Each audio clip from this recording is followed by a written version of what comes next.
Every year or so, there tends to be a new cake trend in the cake world. There was the fault line cake, the lava drip cake, the geode cakes, and this year it's been the cartoon cake. I couldn't find any information on who started the cartoon cake trend, but it has been blowing up on social media. And typically it is a cake that looks like a slice of cake, but as a 2D image, but it's actually 3D.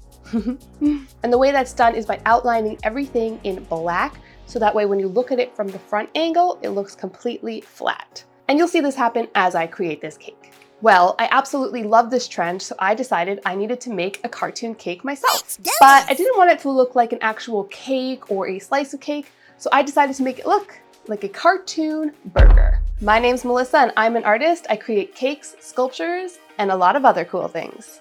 In this video, I'm going to be making a hamburger cake, but it's going to look flat like a 2D image from the front by incorporating the cartoon cake trend. But I'll let you see for yourself. Let's make this cake. I begin by stacking up my cake, and I'm using 2 layers of vanilla cake with 2 layers of chocolate cake inside. So you kind of get that burger look when you cut into it, with the 2 buns, top and bottom, and all of that chocolate cake, the filling on the inside. I stack up my cake like a regular cake, and then I carve out the burger shape. So I round out the vanilla cake on the top and bottom to create the shape of the buns. I want this burger to look pretty tall, so I add some extra cake crumbs on the top of that vanilla cake to build up that top bun. And I carve out about 1/4 inch of cake all around the outside of the chocolate cake, so that way I'll have room to add in all of my burger filling later on, and it won't be spilling too far out of the burger buns. I apply a thin layer of vanilla buttercream all around the surface of the cake to seal in all of that crumb. I apply a light layer of chocolate ganache on top of the buttercream to keep in all of that freshness and give it a nice hard shell for me to add all of the fondant on top of. At this point, you could start seeing that burger shape coming to life, 2 buns and the center. And now as we go, it's gonna come to life even faster. I first start with the buns. So I colored the fondant a nice light brown, and then I roll it out and place it on the top and bottom. And since I've already got the shape of the buns carved, I'm just applying a nice thin layer of that fondant and then cutting away the excess and leaving it nice and smooth. Smoothness is the key here because we want it to look nice and flat and like a drawing. So don't want any marks or indentations. It wants to be very smooth. I had to build up the burger itself. I'm going to have 2 patties on this cake. We're going double cheeseburger here. And since I didn't carve out the shape of the burgers themselves through cake, I'm using modeling chocolate by applying a strip around the sides and then rounding it out, creating some curves, building it out a bit in the center to make it look like a rounded patty. Just the outside edge of the patty. You're not going to see the inside of it because it's going to be all stacked with the other fillings. And now the fun part begins, adding in all of the fillings. I decided to go with what fillings I would want if I were having a burger. So I got lettuce, cheese, onions, and tomatoes. Okay, I got a little bit lazy and didn't add the pickles, but I would put those pickles on there for sure. Since this is going to be a cartoon burger, nothing has to look that perfect and accurate. I actually want it to look imperfect, like a drawing. And since all of these fillings are being stacked, you're only seeing the outside edge of them. So I keep that in mind as I'm going. And because this is a cartoon burger and we're going to be looking at it from one angle, the front, I'm always focusing on that front angle to make sure that it looks the best and it's going to look the most flat when we're done in the end. So it's always in my mind as I'm working, where's the front, where's the back? And I wanted this cake to be super tall and look like this massive filled up burger, and that's why I'm doing a double cheeseburger. The last filling I added on was the ketchup, and I made it look like it was being pushed down and squeezing out, oozing out from the top.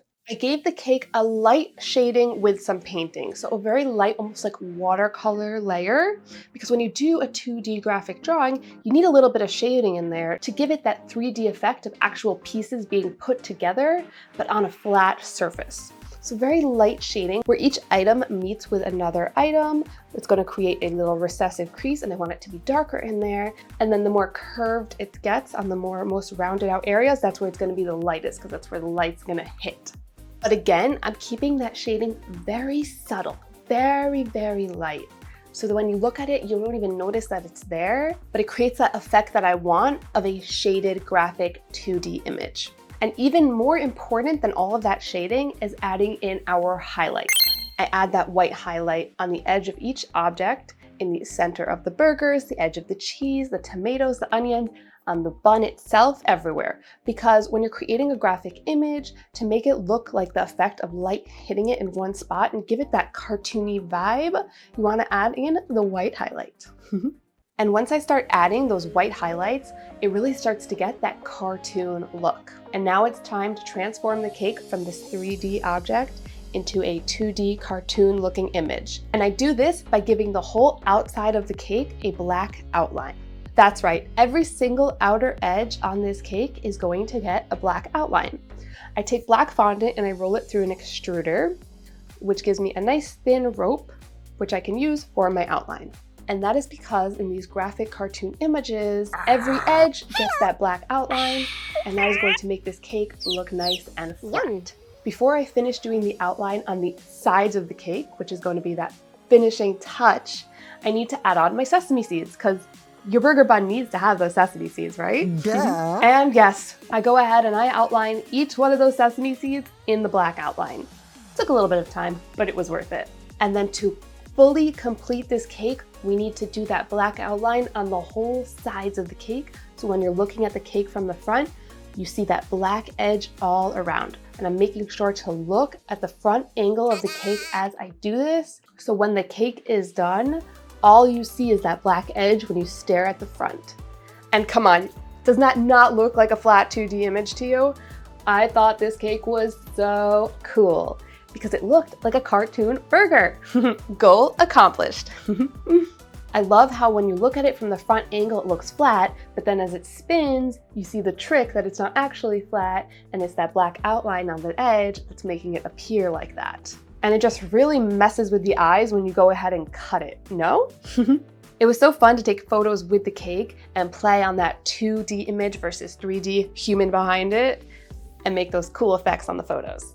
Overall, I loved how this cake turned out. And I was proud that I challenged myself by picking an object that is harder to create into a 2D flat surface rather than an object like a slice of cake or a box that has those flat surfaces and it's easier to manipulate to look flat. I think it's important that when there is a trend going around, you still want to make it your own and your style rather than just imitate what's out there already. And that was my goal here. If I were to create another cartoon cake, what object do you think I should choose? If you enjoyed watching me create this cartoon burger cake, please give this video a thumbs up and do not forget to subscribe for many more really cool videos to come. If you'd like to see the entire process of me creating this cake from start to finish, no edits, check out my Patreon linked below with a lot of other fun perks. Thank you so much for watching, and I'll see you in the next video.